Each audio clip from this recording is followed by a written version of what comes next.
Metal vocal limbo. How low can you go? Being able to master the lower end of your voice as a metal vocalist can be super fun and unlocks an infinite amount of potential with the intensity and power that your sound can have when done the right way. Before diving into that end of your voice, and before you try and just make things go as low as they can, it's important to get the basics down first. Work on those fundamentals. Make sure you can actually get sound out first, before worrying about what direction you're going in.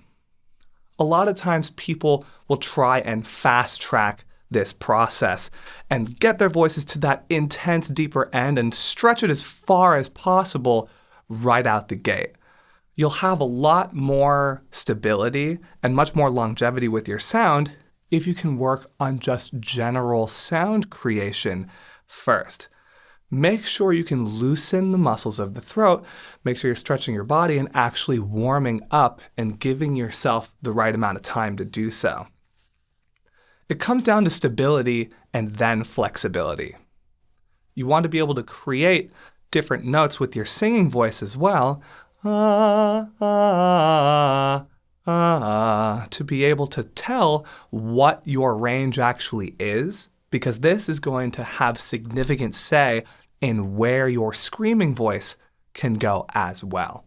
The more flexibility and stability you can train with your singing voice, the more that's going to translate to your ability to scream. And like I said, you don't have to use melodic singing in context with your own music, but it's important to have that general understanding and be able to use these types of mechanisms and movements because they all translate into metal vocals, regardless of the direction you're going in, regardless of the style. So stability and flexibility are very important.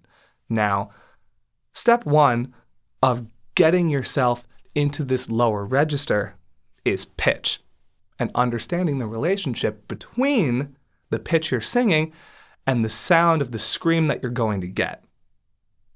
All screams are pitch-based, so the more relaxed we can be during this process, the more you'll be able to have that pitch shine through the sound that you're going to make. For example, I'm going to make just a middle-of-the-road false chord scream here. Ah! Now, I'm going to change the starting point of that. That was kind of in the comfortable region of my voice, around where I speak from. I'll even go from a spoken word into the sound, and you can hear that that's where it grows from. What if I shift that down?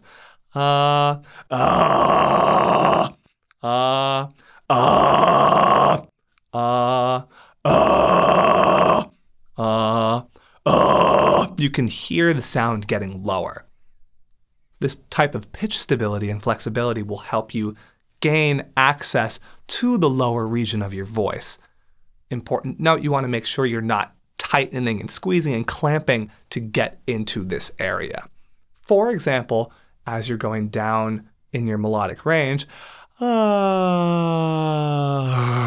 want to avoid the muscles of the throat clamping and squeezing down and that sudden breathy sensation. If you're doing that on purpose, that's another thing. But this type of movement shouldn't be involuntary. That breathiness shouldn't be happening beyond your control. So as you're guiding yourself in this direction, make sure you're the one in charge of your movements. Now we get into shape. We've bent the pitch down and changed the starting point of the vocal.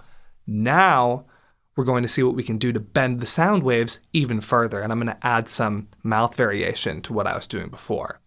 Starting with the pitch, turning that into the scream tone, and now I'm going to slowly close my mouth, and I want you to listen to what happens to the sound.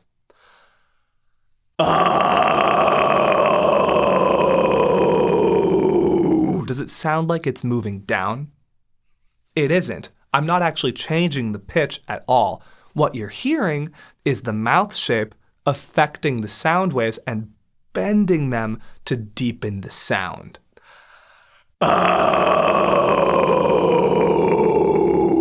The smaller the mouth shape is, the deeper and the lower the sound is going to seem.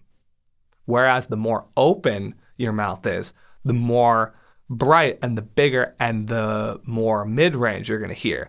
Ah! Versus ooh. Same sound, different mouth shapes. This is because now we're starting to play with levels of distortion. All distortion is our ability to shape and manipulate overtones in different ways. By changing the shape of the mouth, we are distorting the sound. I'm doing that right now and explaining this to you because all I'm doing is moving the muscles of my mouth in these specific patterns that we all recognize as words, as speech, as language. All metal vocals are an extended version of language. So if we approach it with a similar flexibility like we do when we're speaking, but just enhance it to accommodate for the level of energy and sound behind it, you can unlock this aspect of the voice and do so without having to force your way down there. Notice how loose everything is. Oh! Nice and relaxed, nice and calm, and I'm not taking off like a rocket to get there either. Now, this is the shapes you can see, the muscles of the face. What about the ones you can't? What about the shapes you can't see? What I'm talking about is projection. A lot of projection happens internally, and it's muscle movements and slight adjustments that you can't see from the outside. It's more so having to feel them. General rule of thumb, the more space we can create for sound, the more of that sound there will be. You'll be creating more of what's called a resonance chamber within your own body, and that will help to expand and grow the sound. Usually what this does is it deepens it. For example, I'm going to sing a note, and I'm going to gradually create more space within the body.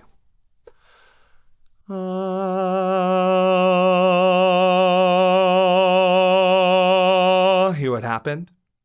All I did was I relaxed, and more space was created within the body, and that's what deepened the sound. Notice the pitch didn't change. I can even do it when I'm speaking. All that's happening is I'm creating more space within the body. You might notice the larynx is moving ever so slightly, but this is the same thing that happens when you just yawn as well. It lowers things slightly because it's expanding the throat in a natural and calm way. That's what makes this safe.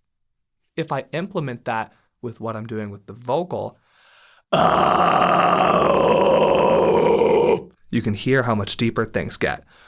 If I combine that with the mouth shape, you can hear how much lower things get. Now, onto projection. Oftentimes, the more projected screams will actually seem lower, even though what's actually happening is we're adding a little bit of mid-range by projecting things forward ever so slightly. This is done in the upper part of the throat known as the pharynx. The difference between this sound, and this sound, is the use of the pharynx. If I add that very slight pop at the beginning of the sound, this turns into this. Because you're hearing it isolated, you can tell you're actually getting more intense mid and high range within the sound and not necessarily any more deeper tone. However, in context, this is what's actually going to carry through the music more and what's going to make it appear and seem to be deeper. So being able to project your sound and send it in specific directions is equally as important. Now I'm going to do the combination of the three things, starting with my sound, lowering the pitch, changing the shape, relaxing and creating more space, and then further projecting. And that's what's getting me into this register of my voice. Now there are different approaches you can take from the get-go. You can do this using more of the false chord approach, or the fry approach, and bend either downward. I've given you a couple examples of the false chord. Here's the fry when you do the same thing and change your mouth shape, change the pitch, and get it lower and lower, then create that space and project, and what you end up with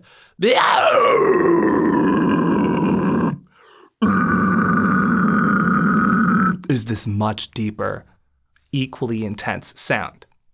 Now, it's slightly different because the false chord and the fry have different attributes, which I've talked about before in previous videos, but both of them are powerful because I'm relaxing my way into them. You'll hear a lot of phrases and keywords like gutturals or tunnel throats or anything like that, where oftentimes it involves a lot of clamping and tightness in the throat. You can achieve equally, if not more powerful sounds by easing your way and nuzzling yourself into the lower end of your voice rather than forcing and cramming your way down there.